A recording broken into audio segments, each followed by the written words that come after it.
El equipo 2 presenta charla con la psicóloga Jessica Wood. Problemas antiguos, ¿no? Como por ejemplo el que tiene que ver con la infancia, todo eso recalcamos, además de que, bueno, hemos hecho también con estadísticas sobre que México ocupa el segundo lugar en temas sobre suicidio, salud mental, no los tocan, no tienen pues es un sistema digno como se merece los mexicanos. Entonces, bueno, eso nos vamos a enfocar más en esta entrevista. Ok, creo que dices varias cosas. Una es ¿qué causa el suicidio, ¿no? Entonces, es un problema de salud mental, enfermedades mentales, depresión, ansiedad, historias de la infancia, que lo que decimos nosotros los suicidólogos, o por lo menos la información que yo manejo, es que el suicidio es el resultado de una situación vital intolerable, o sea, nace del dolor emocional.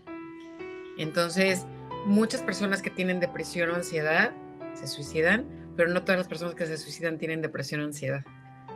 Y entonces lo que manejan, por ejemplo, los americanos es que el suicidio es el resultado de una tormenta perfecta. Es una tormenta que perfecta se da por una serie de variables que se juntan.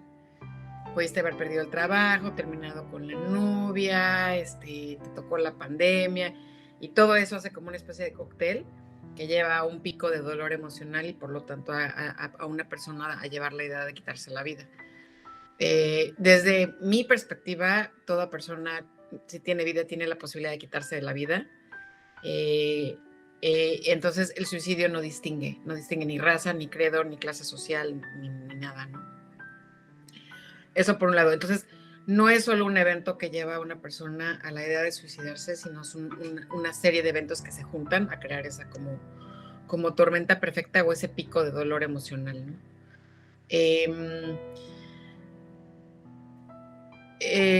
Creo que, pensando en que son alumnos de comunicaciones, creo que una de las cosas también como bien importantes y hablando del tema de suicidio como tabú, es que hay que hablar del suicidio, porque hablar es lo que hace realmente la prevención, pero es importante cómo hablamos del suicidio, ¿no? Y no porque a alguien se le vaya a dar la idea que no la tenga, sino por el cuidado y la cautela de la información. Entonces, por ejemplo, hay un documento súper interesante. Si quieren leer, como que lo mejor que pueden leer de suicidio lo ofrece la Organización Mundial de la Salud, la OMS. Tiene varios documentos, y la Organización Mundial de la Salud tiene un documento súper interesante que habla de cómo los medios de comunicación tienen que manejar el tema del suicidio. Entonces, por ejemplo, si se da una noticia de hubo un suicidio en tal lado, pues no usamos lenguaje como la nota roja o esta nota roja de salió por la puerta falsa, ¿no? No se habla del método, no se dice se ahorcó, nunca se menciona el método. Se cuida la identidad de la persona que suicidó, que intentó suicidar, se cuida la identidad de la persona. Y a la hora de dar la noticia es importante al dar la noticia, dar los recursos de a dónde se pueden dirigir la gente. Y esto no se hace. Y no se hace porque realmente lo que vende, y eso pasa en México, lo que vende es la nota roja. La foto en primera plana, la imagen, entre más burdo, más vende. Y no hay una legislación que proteja todavía como cómo se da esta información. Entonces, bueno, ahí me fui ya por otro lado, pero tomando en cuenta que son estudiantes de comunicación y que ustedes van a ser los comunicadores de estos temas el día de mañana, creo que es súper importante, ¿no? Claro, perfecto. O sea, es todo lo que acaba de decir, nos estamos enfocando nosotros más que nada porque es algo que ni siquiera nuestras generaciones tocan. O sea, sigue siendo una mentalidad como de nuestros padres, ¿no? Pues es una mentalidad muy cerrada, muy de silencio. Entonces nosotros tratamos al menos de mostrar una cara diferente a esos temas sin llegar al morbo. O sea, total. Es más como tomar conciencia, pero ya de un modo de retroalimentación. ¿Quién soy yo y qué tengo? O sea, ¿qué pienso al respecto de estas cosas, ¿no? Lo que se puede hablar yo hablo muy abiertamente de suicidio, pero lo que para mí es importante hablar de suicidio abiertamente es el tema del dolor. las conversaciones que tenemos todos sobre el dolor, de decir, el dolor es humano, nos duele la vida, nos duele la ruptura amorosa, el desempleo, la enfermedad, nos duele, la vida no va a ser fácil y nos va a doler.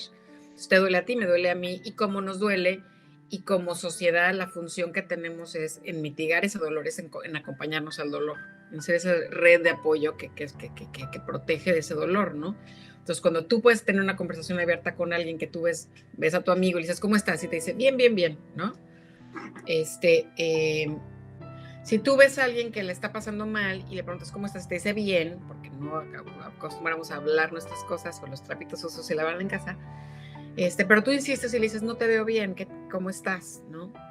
Y entonces te dice, no, pues es que me siento muy desesperanzado, la vida no tiene sentido, etcétera. Y enseñamos a la gente a tener estas conversaciones y a preguntar, o sea, híjole, ¿has pensado en quitarte la vida? ¿No? Y si la persona nos dice que no, posiblemente ahí se acaba como esa parte del riesgo, pero si la persona nos dice sí, nos dice cómo, nos dice si tiene un plan y nos dice cómo ha pensado en llevarlo a cabo, lo que ocurre en esa conversación es que la intensidad del dolor puede irse menguando, o sea, como manejando. O sea, oigo tu desesperanza, entiendo que te sientas mal, a ver, platícame, a ver, vamos a pensar en alternativas, cómo te puedo ayudar, dónde te puedes dirigir, etcétera. Y esa es la primera intervención. Y la intervención o la prevención del suicidio no está nada más a manos de los expertos, sino está a manos de todos como sociedad, ¿no? Eso es otra parte como del mensaje importante. Y hay que aprender a tener esas conversaciones como duras y no darles la vuelta, ¿no? Claro, exactamente. Porque cuando una persona, bueno, yo como vi un video de Diego Rusarín, muy buen analista también sobre estos temas, él dice que cuando una persona ya tiende a pensar en el suicidio es porque ya no tiene metas. Entonces, cuando le empiezas a dar una meta a esta persona, pues como tú dices mejor, va bajando ese nivel, ¿no? De dolor, porque hay una persona tratando de apoyar esa misma, ¿no? Pero bueno. Ahí en función de esto que dices, para mí lo que ha sido como muy útil es entender que la persona que está pensando en quitarse la vida no quiere necesariamente morir, quiere dejar de sufrir. Y se encuentra alternativas a su sufrimiento, no se mata.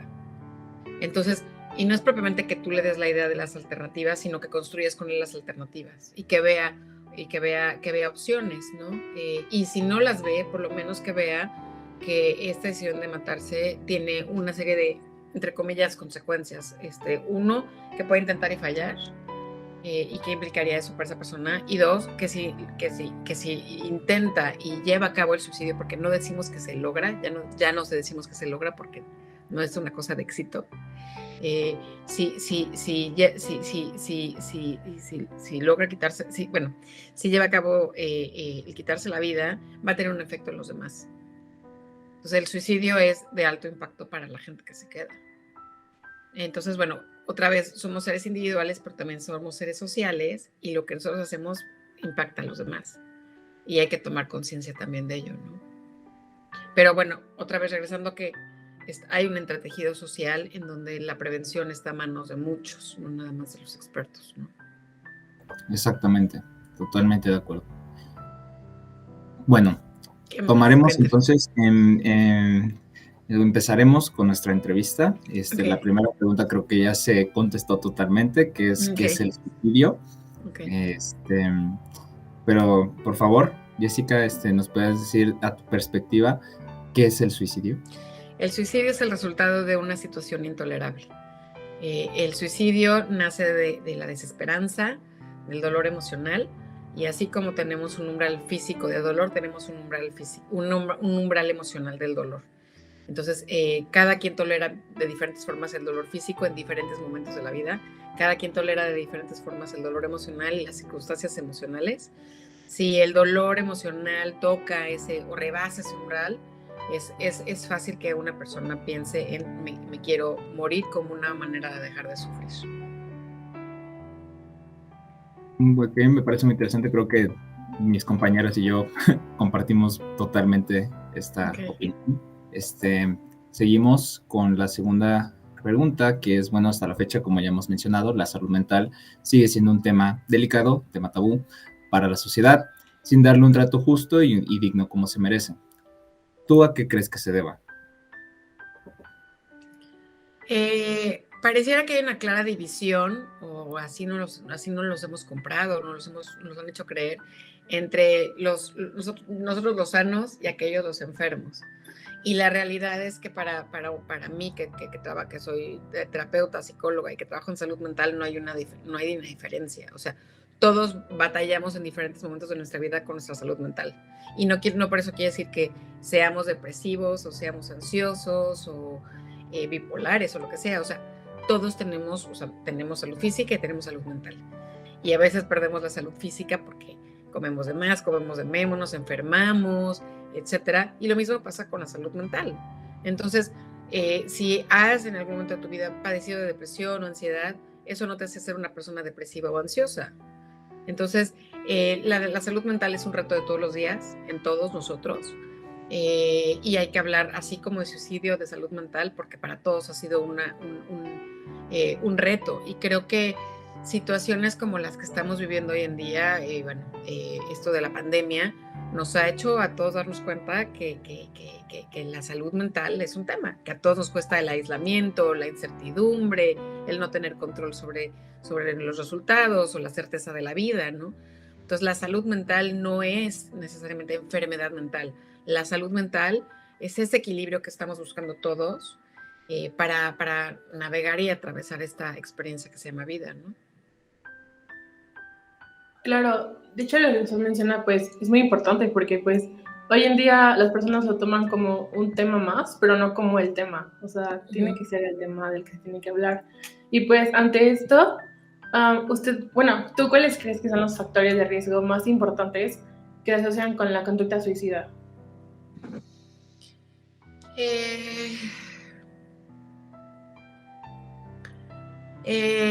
Hay varios. Creo que sabemos que, por ejemplo, dentro de la estadística de suicidio, una población vulnerable son los adolescentes. Y creo que lo que hace vulnerables a los adolescentes es la parte como de la impulsividad de la edad, ¿no? Y de las situaciones a las que se enfrentan, ¿no? Estas situaciones nuevas muchas veces, o dónde está puesto el acento y la importancia de sus vidas, ¿no? El grupo de pares, las calificaciones, ese primer noviazgo, las relaciones familiares, etcétera, ¿no? Entonces, los factores de riesgo son situaciones que nos ofrecen experiencias de dolor. Entonces, para el adolescente puede ser pérdidas, el haber tenido una historia de pérdidas es un factor de riesgo, las adicciones son factores de riesgo, la pobreza es un factor de riesgo, las situaciones de violencia es un factor de riesgo. Entonces, bueno, hay que ver como los ambientes en los que nos desarrollamos y poder identificar todo esto, ¿no? Pero evidentemente, por ejemplo, la pandemia hoy ha sido un factor de riesgo en este tema como de dónde está puesta nuestra salud mental y dónde están puestos nuestros recursos, ¿no? Cuando hablamos de suicidio, claramente hablamos de factores de riesgo, pero también hablamos de factores protectores, ¿no? Entonces, esos factores protectores son pues el acceso a servicios, información, educación, religión, familia, sistemas de apoyo, todos esos son factores protectores, ¿no? Entonces, un factor de riesgo es, por ejemplo, una persona que está aislada. Un factor de riesgo es una historia de trauma, ¿no? Donde ha habido una historia de pérdidas, son factores de riesgo, ¿no? Pues bueno, hay un sinfín de números de factores de riesgo, pero de la misma manera hay un sinfín de factores protectores frente al suicidio. Sí, claro, creo que son factores muy importantes y que vivimos día a día y que la gente siempre como que toma la y se va. Pero qué bueno que lo dice y que lo recalcan, ¿no? Es algo que hemos estado investigando y comparando en nuestras actividades y nuestros videos que hemos hecho, que esos son los principales factores y que la gente recae en lo mismo. Pero bueno, aunque, sí, perdón que te interrumpa, Carla, es importante decir que una persona que intenta suicidarse una vez no es un suicida para siempre. Entonces, ojo, a veces creo que es más una experiencia humana de decir, tropezamos muchas veces con la misma piedra hasta que logramos el aprendizaje y superamos la experiencia, ¿no? Más que el tema de que una persona se quede como en esta idea de que si intentó suicidarse se va a quedar atorado ahí para siempre. Eso es un mito, ¿no? Claro. Bueno, la siguiente pregunta es, entre el hombre y la mujer, ¿quién es más probable que cometa el suicidio? No, en cuanto al intento, hombres y mujeres intentan suicidarse por igual. Los hombres frecuentemente lo llevan a cabo, o sea, logran consumar el suicidio con mayor frecuencia por el método. O sea, las mujeres siguen o seguimos eligiendo métodos mucho menos agresivos o violentos. Y eso tiene que ver con una cuestión de género, ¿no? Los hombres tienen que ser muy hombres hasta para con la muerte, y es muy lamentable. Sin embargo, la estadística ha ido cambiando y se va moviendo en la medida que ya no hay tan fuerte a veces esta diferencia de género o estos agregados al tema de género, ¿no? Pero intentan por igual, pero los hombres lo consuman con mayor frecuencia que las mujeres. Sí, claro, vimos un estudio que era de la UNICEF en el 2020, el 27% de los jóvenes presentaron durante la pandemia síntomas de ansiedad, de suicidas, y más que nada eran hombres, o sea, el porcentaje más era para hombres. Y bueno, esto nos lleva al siguiente. Disculpe. El grado de dolor es igual en hombres y mujeres. O sea, una mujer puede presentar ansiedad, depresión. O sea, para mí, ansiedad, depresión o cualquier trastorno de salud mental son factores de dolor. Entonces, el dolor aparece por igual entre hombres y mujeres, y el dolor es humano. Lo que se diferencia en cuanto a la pregunta de Carla es en cuanto a quienes lo consuman con mayor frecuencia hombres por la elección del método. Exactamente, concordamos con eso. Y bueno, con lo que seguimos es cómo se realiza, esto ya lo platicaste hace algunos momentos, pero lo retomamos, es cómo se realiza la detección y la valoración del riesgo suicida en la adolescencia. Esto es... La realidad es que nosotros lo hacemos a través de entrevistas y de preguntas, ¿no? Y de otra vez estas conversaciones abiertas, ¿no? Entonces, sabemos que el suicidio no es solo un evento, sino un proceso que inicia desde, o sea, se piensa, que le llamamos ideación suicida, a llegar al desarrollo de un plan que lleva al acto y en un momento dado al acto consumado. Entonces, lo que indagamos es dónde está la ideación suicida, ¿no? Entonces, preguntamos, escucho tu experiencia de dolor, ¿no? ¿Has pensado alguna vez en quitarte la vida? Siempre es importante preguntar, y otra vez a nadie se le da la idea que no la tenga, ¿no?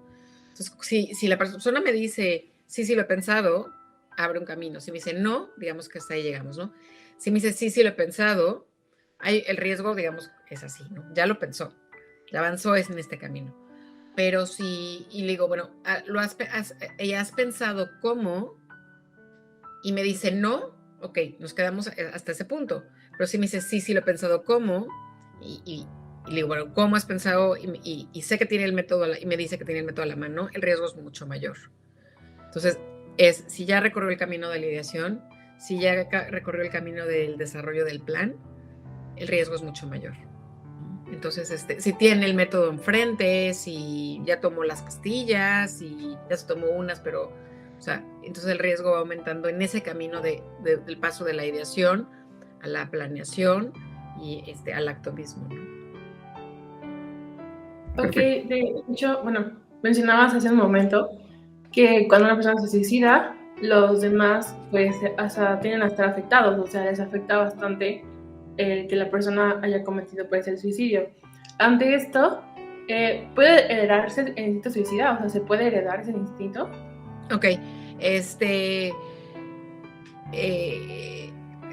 antes de contestarte esto, el suicidio es este desenlace que es como una bomba nuclear que tiene un efecto mucho. Entonces, una persona que intenta suicidarse va a impactar a un rango importante, a un número de personas importante. Entonces, depende de su entorno, pero un ejemplo así que suena como fuerte es un adolescente en una escuela pública en México de cientos y cientos de compañeros que se enteran de este suicidio, va a impactar a sus compañeros directos, a los indirectos, a los maestros, a los directivos, a los padres de familia, a sus vecinos, a sus tíos, a sus primos. O sea, es una comunidad enorme impactada por un suicidio. El suicidio no se hereda, no hay un gen, o sea, no es biológicamente no se hereda. Se puede heredar cierta predisposición a trastornos mentales, o sea, la depresión, la esquizofrenia, la ansiedad, etcétera. Se modela, se aprende como por ejemplo, pero no hay un gen como tal, ¿no? Entonces podemos tener como muchos resultados, ¿no? O sea, una persona que vivió el suicidio de un ser querido que pueda decir, esto es lo peor que me ha pasado en mi vida, yo no le haría esto nunca a nadie más. Y una persona que nos diga, esta es la experiencia más terrorífica y dolorosa que he vivido en mi vida y no me puedo quitar este dolor de encima y la única alternativa que encuentro es quitarme la vida también, ¿no? Yo entrevistando a personas que han vivido la experiencia de perder a alguien por suicidio, lo que me han dicho es que ellos han pensado en la idea de quitarse la vida como una manera de recorrer el camino de su ser querido para entender lo que pasó. El duelo por suicidio es uno de los duelos más complicados y más dolorosos que yo conozco de cualquier tipo de muerte, pero no, definitivamente no hay un gen, no se hereda el suicidio. Ok, perfecto. Claro, hace rato mencionabas que uno de los factores del suicidio es que es por la pérdida de un ser querido o que tienen un problema de salud mental. En la adolescencia, ¿crees que la falta de comunicación con los padres o con su entorno inmediato ocasione el suicidio? No hay una causa directa, otra vez, tenemos que entender que es multifactorial, ¿no? O sea, en el adolescente hay un cierto grado de conflicto o distanciamiento con los padres. Es un proceso normal y natural. El adolescente tiene que diferenciarse de papá y de mamá diciendo, este soy yo. Entonces, si la mamá dice blanco, el adolescente va a decir negro. No es raro encontrar que los papás de adolescentes digan, mi hijo se la vive encerrado en el cuarto, ¿no? Y no quiere hablar y no quiere salir. Bueno, es que tal vez no propiamente quiere comunicarse contigo, se está tratando de diferenciar de ti, ¿no? En este proceso adolescente. Pero no es la única cosa. O sea, creo que más bien hay que aprender a tener ciertas conversaciones y aprender a darle los espacios a los jóvenes para poder crecer y para poder diferenciarse de los padres, ¿no? Pero no es la única causa. Es multifactorial. El suicidio es bien importante subrayar que es multifactorial, no es una sola causa, ¿no? Claro, sí, como totalmente de acuerdo. Pasaré a una siguiente pregunta porque ya se ha explicado esto de que una persona, a pesar de que puede haber cometido suicidio, sobrevive a ya no lo convierte en una persona suicida porque no lo va a volver a hacer. Hay personas que aprenden de las experiencias, ¿no? Uh-huh. Entonces, pasaremos con la siguiente, que en tu opinión, ¿qué medidas alternativas o podría decirse qué medidas pueden adoptar los medios de comunicación para prevenir una conducta suicida? O sea, hemos visto varios comerciales famosos como el de Vive Sin Drogas, que en vez de dar una perspectiva de la vida de las drogas completamente errónea, que obviamente su objetivo fue pues asustar a la gente, ¿no? Entonces, ¿qué medidas tú crees que pueden ser más útiles en los medios de comunicación? Yo encuentro muy útiles mensajes cortos y mensajes dirigidos hacia la vida. O sea, las personas que tienen un ancla fuerte en la vida no atentan contra la vida. Ojo nada más, digo así como comentario si quieren aparte, no hablamos de cometer suicidio, hablamos de suicidio, ¿no? De llevar a cabo el suicidio, porque cometerlo vincula, el lenguaje del suicidio es bien importante porque refuerza el tema puede reforzar el tema del estigma. Cometer está mucho más vinculado con el delito y con el homicidio. Entonces, ya dentro de la suicidología, el cometer ya no se emplea. Pero bueno, mensajes cortos, por ejemplo, el 10 de septiembre, que es el Día Mundial de la Prevención del Suicidio, cada año se arroja un lema. Y son mensajes como muy cortos, ¿no? Como esta idea de todos podemos salvar una vida, ¿no? O tu vida es importante para mí, o se me ocurre una frase que me parece muy, muy importante, que dice, el suicidio es ese instante que suprime todos los instantes, ¿no? Son mensajes cortos que nos hacen darnos cuenta de la importancia que tiene la vida y de la decisión tan definitiva que es el suicidio. O sea, hay otra frase que es importante o interesante que dice: el suicidio es una solución permanente a un problema temporal, ¿no? Estas cosas son muy poderosas y llegan fácilmente a aquellas personas que están pensando o que están teniendo ideación suicida, ¿no? Entonces tienen que ser mensajes concisos, cortos, y otra vez que anclen a la vida y que normalicen también el tema del suicidio. Sí, bueno, todos lo podemos pensar, el dolor es humano, pero el dolor nos enseña y podemos atravesarlo. Entonces, tiene que estar muy bien sustentado, muy bien soportado, sin cargas de estigma ni cargas de tabú, como dice Lupita, en esta parte como de la apertura de la comunicación, de normalizar estas conversaciones, ¿no? Y creo que mensajes que vayan muy cargados con el tema de si el suicidio es el resultado de la desesperanza, el mensaje tiene que ser esperanza. Tiene que haber ese ingrediente de esperanza en todos los... de esperanza, de tiempo, de alternativas, ¿no? De eso tienen que estar cargados esos mensajes. Perfecto. De hecho, lo que mencionas es muy importante porque en nuestra carrera, pues, hemos aprendido que actualmente a las personas les interesa más un mensaje corto que algo largo. O sea, hoy en día ya estamos acostumbrados a ver cosas así en 1 minuto, 2 minutos. O sea, ya las cosas largas ya realmente no nos interesan. Y entonces, ante esto, pues resulta lo de los mensajes de suicidio. O sea, mensajes cortos que lleguen a las personas y que realmente, pues, sí transmitan lo que se quiere decir. Y ante esto, ¿cuál es el papel de Internet de la conducta suicida? ¿Perdón? ¿Cuál es qué? ¿Cuál consideras que es el papel del Internet hoy en día en la conducta suicida?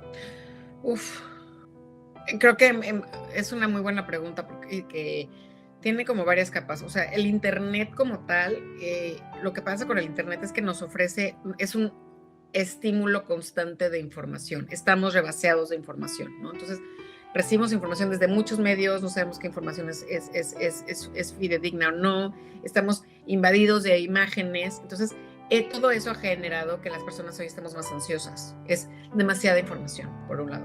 Por otro lado, dentro del Internet tenemos lo que son las redes sociales, que nos ofrecen, nos han logrado vender una realidad virtual y una realidad diferente de la real, ¿no? Y lo vemos con este tema del uso de los filtros, ¿no? Realmente las historias que vemos en Instagram o en un Facebook o en cualquiera de esas redes sociales son historias editadas. O sea, yo subo mi mejor foto, yo subo mi mejor momento, yo subo el momento de la fiesta, el momento de la sonrisa, pero la gente no ve el momento que me voy a dormir y no tengo el maquillaje, la gente no ve cuando estoy discutiendo, la gente no ve cuando estoy sola, ¿no?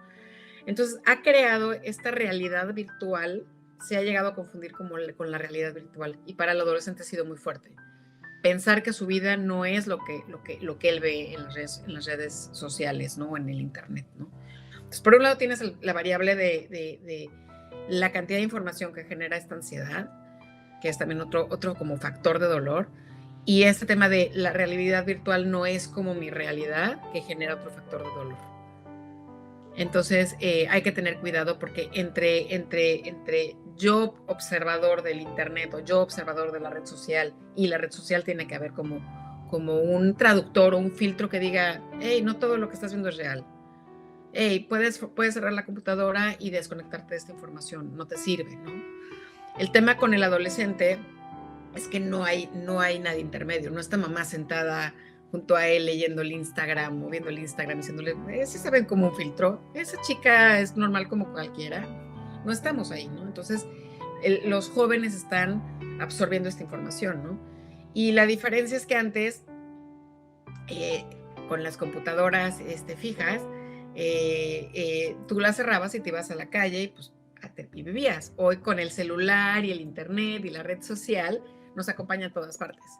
Entonces ha habido para muchos una falla importante como en la autorregulación de cuánta información consumimos, qué tanto vemos y qué tanto no. Entonces a veces entra de manera inconsciente.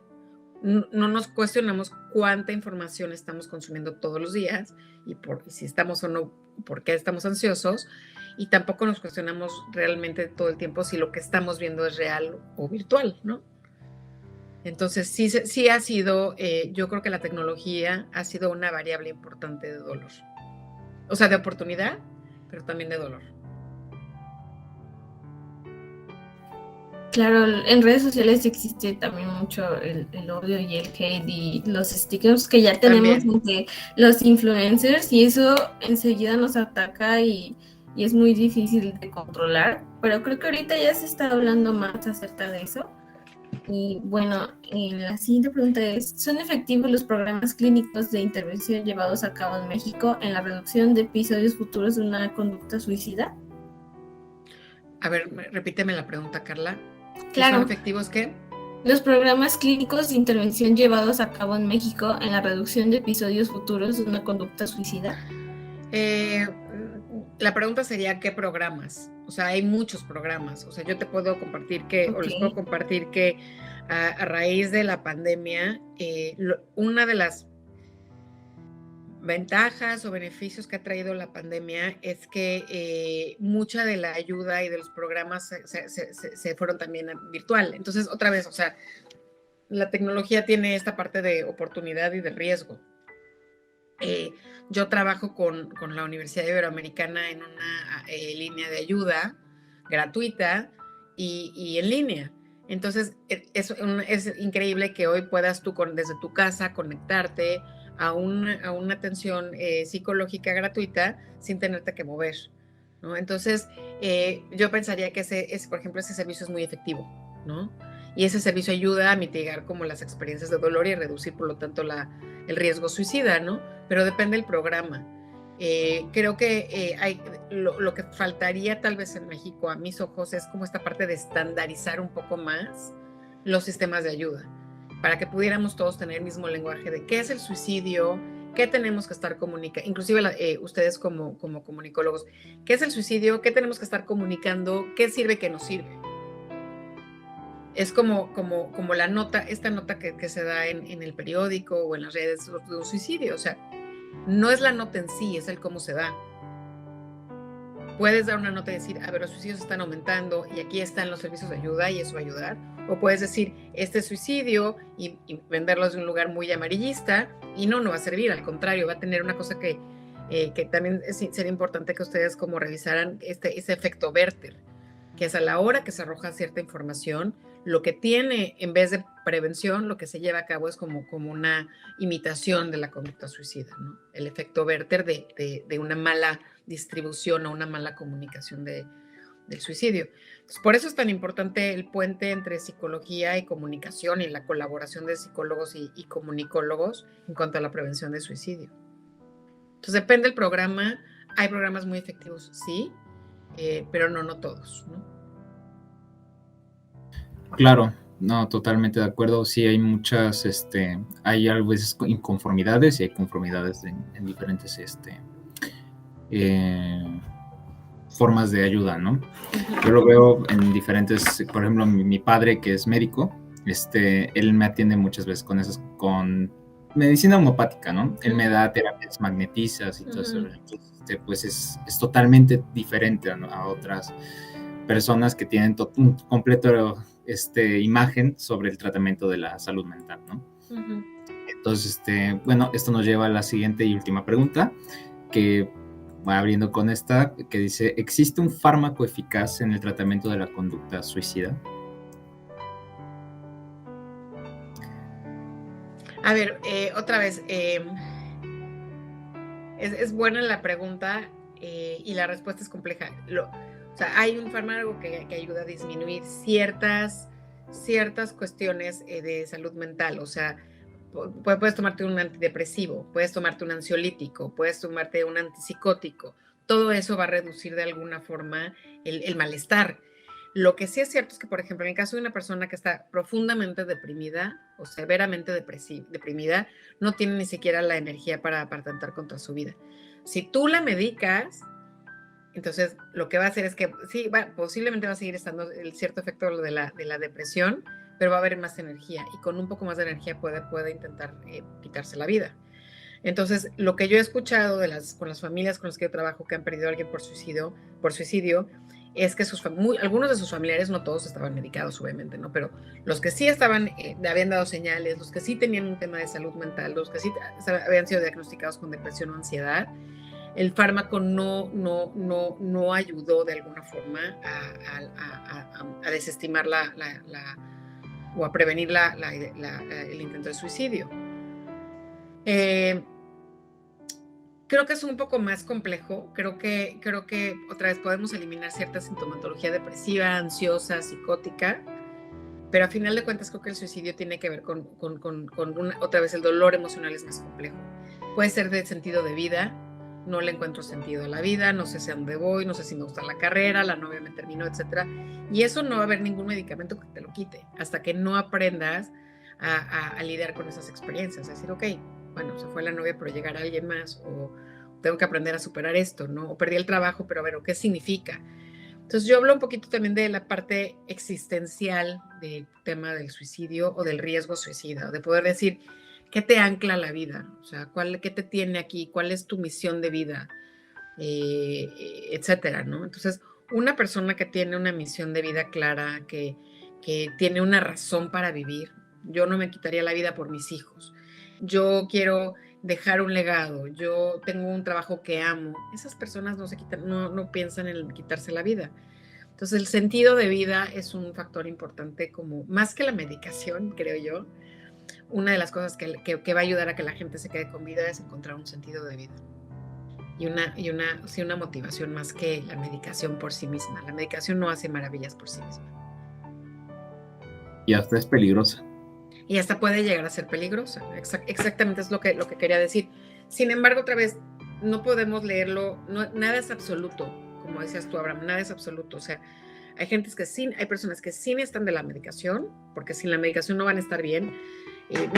Hoy muchas personas, digo, a mis ojos, hay una población importante, un número importante de individuos que están buscando psicoterapia por ansiedad. La ansiedad se ha vuelto un tema importante y la ansiedad es difícil de tratarse sin medicación. Entonces, si logramos ayudar a una persona a reducir la intensidad de la ansiedad, puede empezar a pensar en otras alternativas para su vida, ¿no? Entonces, en ese caso la medicación es importante, pero la medicación no hace magia. No, tenemos que aún hacer la tarea de encontrar el sentido de nuestras vidas. Sí, porque es como decía, bueno, en este podcast que vi con Diego Rusarín, él decía, las cosas, bueno, no lo voy a citar mal, pero es lo que dijo él, fue de que debemos de aprender a sobrellevar las cosas malas de nuestras vidas, porque así podremos ser más fuertes a la hora de tomar decisiones. Totalmente. Y la cosa es de que, pues, volviendo al tema de la tecnología, redes sociales, todo, el individuo se agobia de que no puede entrar a un círculo social tanto masivo como pequeño a veces, y pasa mucho hasta con adquirir un teléfono celular, porque ya todo el mundo tiene un teléfono celular. Y cuando alguien ya no lo tiene, le empiezan las burlas, todo. Con tan solo no tener un dispositivo, pues mucha gente no se siente cómoda en un grupo social y también pues es malo, ¿no? O sea, es muy, muy, muy feo, pero no lo vemos. Las redes sociales, sí, las redes sociales son como mucha exposición, mucha comparación, ¿no? Pero a final de cuentas, o sea, tenemos que estar como fortalecernos nosotros mismos a decir, bueno, eso no es el todo de la vida, ¿no? Y para un chico adolescente que está en formación, en un proceso de crear una identidad, es muy difícil, ¿no?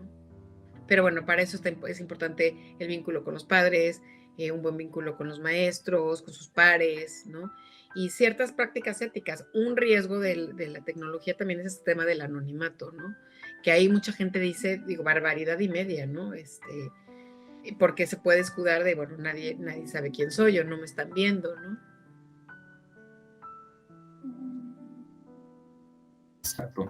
Bueno, no sé si quieran agregar mis compañeras un comentario, porque ya parece que... Sí. A mí me gustaría, pues, o sea, decir que desde mi experiencia propia, pues yo hace 4 meses me quería suicidar, o sea, estaba pensando en hacerlo y tenía el medio por el cual, o sea, sí me pasó por la cabeza, tengo depresión actualmente, o sea, es un tema muy delicado, pero por lo que usted nos comenta, o sea, por lo que tú me comentas, o sea, me parece muy interesante lo que dices, porque realmente, o sea, todo eso es lo que yo he vivido y, o sea, es verdad, porque las personas luego no se lo toman en serio y te toman de burla o dicen así como de que no, pero tú lo tienes todo, ¿qué te puede preocupar en la vida?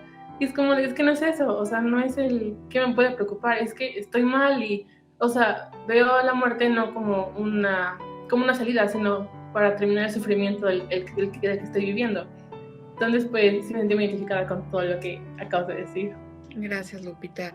Y las cosas y las experiencias pasan, o sea, la pandemia creo que ha sido muy dura para todos. Todos, o sea, es un hecho que todos vamos a perder cosas en la vida, o sea, seres queridos, situaciones, apegos, todos nos vamos a sentir bajos, mal en algún momento. Por eso yo digo, la vida es como esta montaña rusa, no estás arriba, estás abajo, ¿no?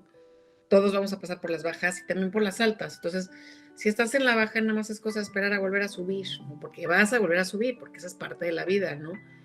Y la vida es cambiante, entonces hay que esperar a que las mareas cambien, hay que aprender a navegarlas, hay que aprender a ser proactivos en esta parte de decir, ok, si me estoy sintiendo tan mal, ¿qué necesito hacer para sentirme mejor? ¿Qué cambios tengo que hacer en mi vida para sentirme mejor, ¿no? Entonces somos responsables de nuestras vidas y de nuestras decisiones, ¿no? Y vida solo hay una. Entonces, hay que normalizar estos temas y estas conversaciones. Entonces, bueno, pues gracias, chicos. No, gracias a ti. Muchas gracias a ti. Estamos muy felices, muy emocionados. No lo podíamos creer cuando nos contestó. Fue como, ¿de verdad? O sea, estamos muy, muy emocionados por tener esta plática. No, gracias. Pues para mí es importante como poder compartir. Y entonces, bueno, yo les entrego esta semillita de esperanza para que ustedes la compartan más adelante. Yo me dedico a salvarle vidas, entonces se las paso para que ustedes hagan lo mismo con esos mensajes y ahora sí que desde su lugar de comunicólogos adelante. ¿Sale? Gracias, de verdad me dio ahorita las respuestas que andaba buscando, porque obvio por problemas, ya la pandemia nos pegó a todos, como usted dice, todos. Por problemas familiares estaba con esas semillitas de ay, ¿qué hago y qué sigue y de qué me aferro, no? Porque muchas veces los papás tienden a juzgar y no se quedan a escuchar. Y justo usted me empezó a dar como esas respuestas que venía buscando y que nadie me decía o que nadie me podía dar como ese consuelo. Y bueno, muchas gracias. De nada, Carla. Bueno, chicos, si no hay nada más por ahora, ahí los dejo. Les mando un abrazo. Hasta Jalapa, hermoso Jalapa. Se cuidan. Gracias por su atención. El equipo está conformado por Guadalupe Navarro Santamaría, Carlos Rubí Hernández Torres, Abraham Martínez Martínez, Ariadna Gómez Amor y Marisa Sofía Carreño González.